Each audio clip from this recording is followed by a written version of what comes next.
I made All-American for the first time. And, and I'm strutting around, still being a goofball, throwing water on people and, goofing around in the middle of practice. And because you just had to make the time pass fast. And Coach Rogie, you couldn't even talk to him on a Monday. He was just in game mode. And he would walk up to me and he'd fold his arms. And he was shorter, so he's always looking up. He said, "You think you hot stuff, don't you?" He said, "You ain't." He said, "You going into the house of Newt Rockney built. What you going to do? You're going to go up to Notre Dame and you're going to show in your press gifts and you're going to say, 'My name Ricky Hunley, All-American.'"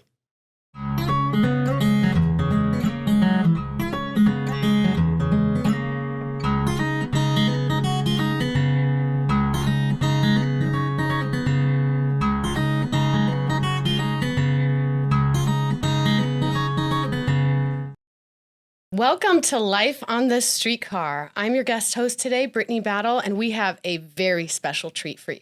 This man needs no introduction, but I'm going to give you one anyways. This is Ricky Hunley, Arizona Football Hall of Famer, International Man of Mystery. He said today I could ask him anything, and I plan to do just that because I know you want to know who Ricky is.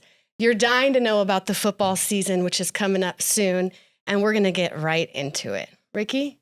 Hey, Brittany. What's a day in the life for Ricky?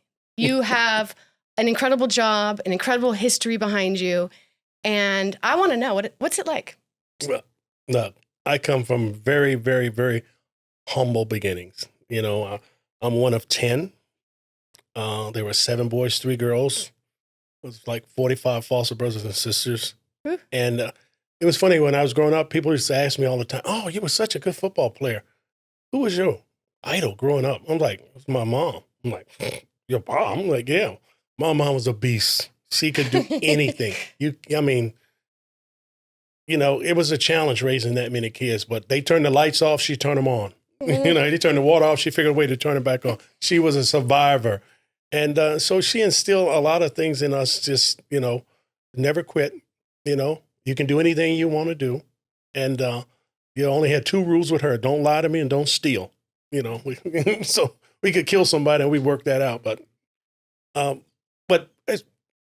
I'm just a normal guy. I love being around family. I love being around friends. I love being around football. I love being around the football team and the football players.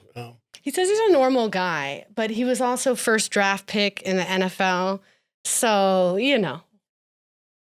don't know if you're normal. What, being drafted makes you abnormal? No, well, well, everybody starts out just a regular guy, you're not a regular guy, and then you just morph into being that regular guy again when your playing days are over. Well, I think it's your expertise and all that you have done in your career, though, that makes you such a dynamite for the University of Arizona, because you could be anywhere doing anything, and we know you have deep love for the university because you played here, and so many people remember your early days, and they've seen your growth. I think about how when I first got here, and it really took me 40 years to get back here after I left. But Arizona was never on the radar for me. I was not interested in Arizona.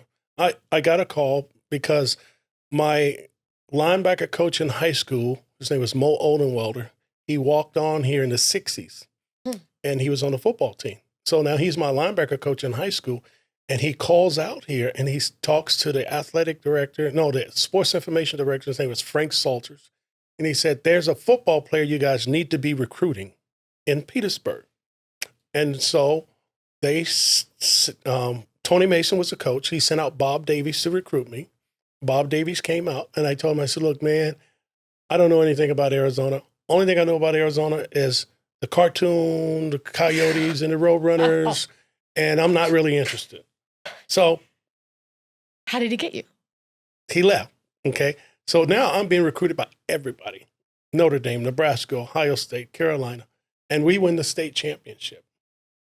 And so now I'm start taking my visits, and I go to Maryland, I go to Virginia, I go to, Virginia Tech. And the Virginia Tech visit was the coldest day of my life. It was sleet, freezing rain. We skidded off the road, hit a mailbox. No one got hurt, but I mean, it scared the jeebies out of us. So now, the next week, I'm going to my dream school, Ohio State, because my friend, Sean Gale, he was from Bethel High School, and we were going to go on our visits together.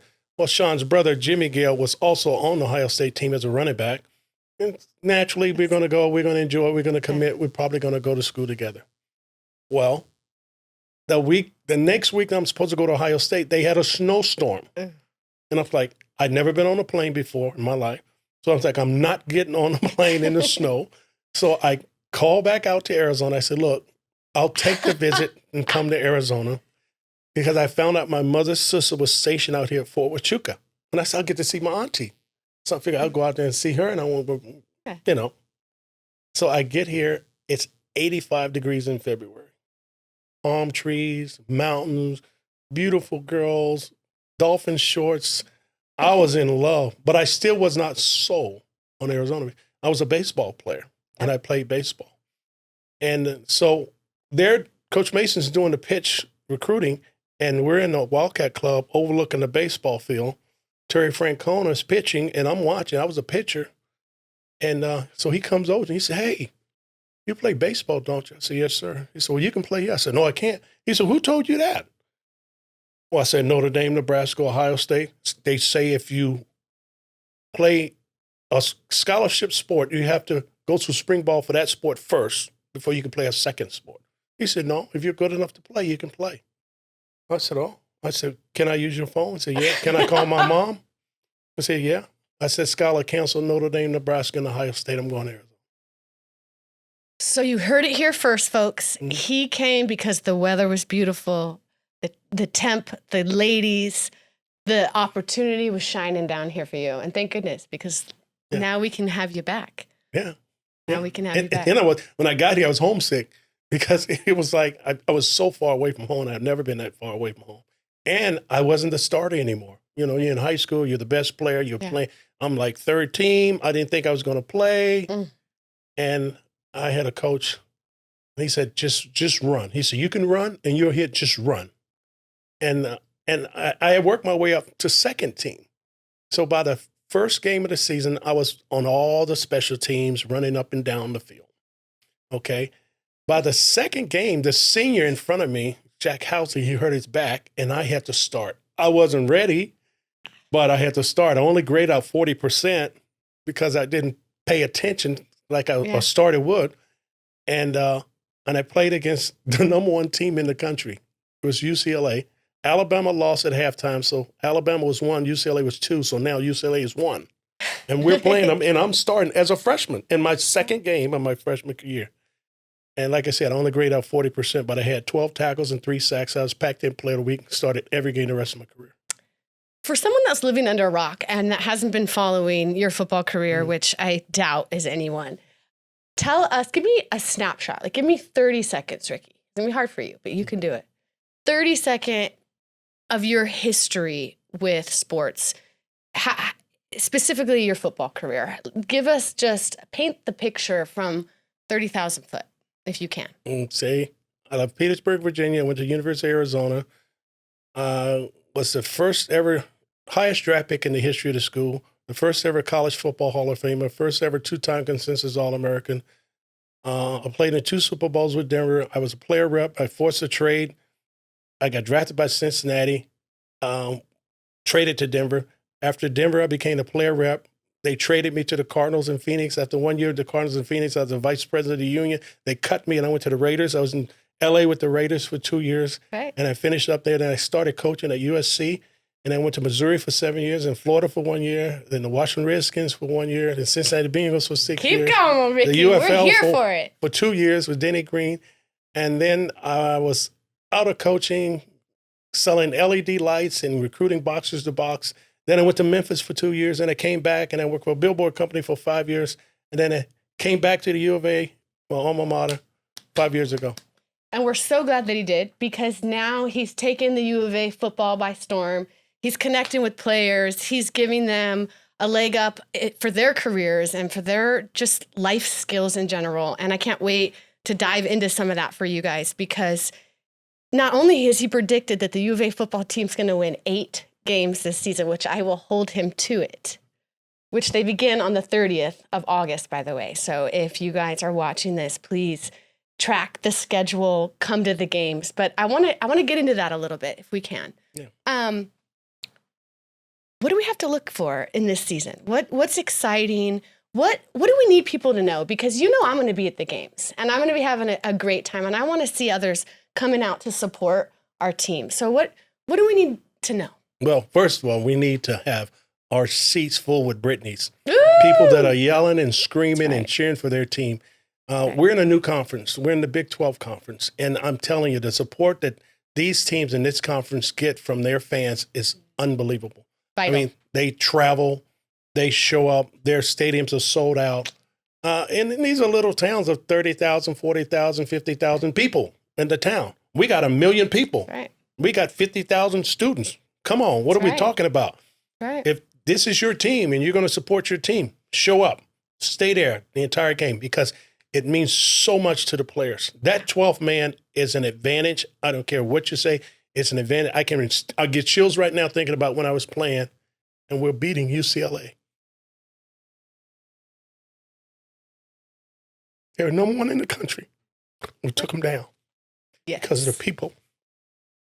Right. That's right. That the people make the difference. And Make the difference. And thank you. Like that is what this is all about, right? Yeah. It's supporting players to come together to keep the tradition of football. I mean, football is our team. It's our team. It's and you're right. People coming up to show and give that support can change a game. Yes. It can change a season. It can change a person. Yes. And that's why you have to come be part of it, because it's going to be an incredible season. It's special. I had a guy that came up to my office the other day and he said, I wanted to give you this. And it's this round piece of the goalpost. Because when we beat them, they tore the goalpost down. And they cut it up in pieces and he gave it out to all these people in his company in memory of that day. Tell me more. We're going to have to do podcast after podcast, folks, because I know you're going to want more, because I want more time with you and I'm so thankful for this. But tell me what, for people that don't play sports or that don't have something to connect to, that don't have sports pride or otherwise, what is that feeling that to win when you weren't expected to? I guess it's compared to you're that mother and you have that baby for the first time, and you're watching your kid play t-ball for the first time. You're watching your daughter, win that first medal in gymnastics. It's a prideful thing that sticks with you forever. And you work so hard together as a team. You learn to hate your coaches because they have to drive you and push you and take you to places that you've never been before. Because high school is not like college. College is not like pros. And then being a teenager is not like being an adult with kids. There's so much you have to learn and experience in between. But when you do it together, oh man, the reunions are special. I mean, we have 200 some guys that come out every year for our spring game. And it's that reunion, just those guys, it's like the stories that you tell. And I remember when I was a senior and I loved it because when I was a freshman, I used to be the brunt of all the yelling and screaming from the coach. But Byron Evans fell asleep in the meeting and Coach Rogie just walked him down. and I'm laughing because it's like he did the same thing to me. I mean, when I was I made All-American for the first time, and and I'm strutting around, still being a goofball, throwing water on people, and goofing around in the middle of practice, and because you just had to make the time pass fast. And Coach Rogie, you couldn't even talk to him on a Monday. He was just in game mode, and he would walk up to me, and he'd fold his arms. And he was shorter, so he's always looking up. He said, "You think you hot stuff, don't you?" He said, "You ain't." He said, "You going into the house of New Rockney built. What you going to do? You're going to go up to Notre Dame and you're going to show on your press skips and you're going to say, 'My name Ricky Hunley, All-American.' Piss on you, piss on you." And he would do these things to get you back in line, to and get you you do ready. it now. And I see you do it now. And Yeah. that is what it's all about. He talks about togetherness. Mm. Ricky knows what that's all about. And because we don't have much time left, I just want you to share about that togetherness. Who's coaching this year? Who do people need to know, to look out for, to support, to thank? Who's heading the whole thing? No, without a doubt, Brent Brennan is leading the charge. I mean, he has his team in a spot where we're in a good place.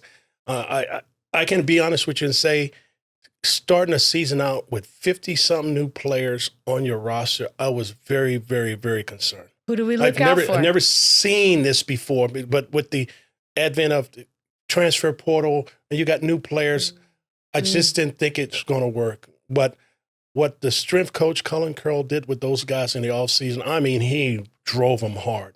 I mean, they're ready now. They're ready. They're in condition. They're ready. And they're excited about it. And then Coach made some great hires on defensive. You got a defensive coordinator, Danny Gonzalez, and they're going to bring pressure.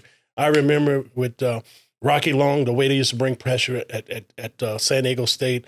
Man, they're going to bring pressure. They're going to give the offense opportunities, and you're going to see balls in the air, tips and turnovers. Then Seth Daggy, our offensive coordinator. Oh my God. The kids have bought in 100%, and he's got energy like you wouldn't believe. And just the swag of him and Noah.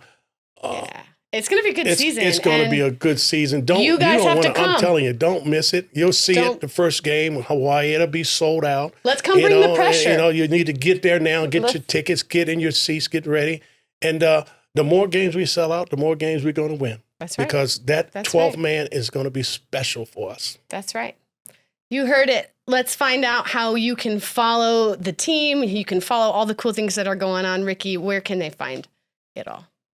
Just go online, ArizonaFootball.com, and you get tickets. Get tickets. Yeah. Show up. Look at the team. See who we've got. We've got new players, lots to learn, and we want to see you there.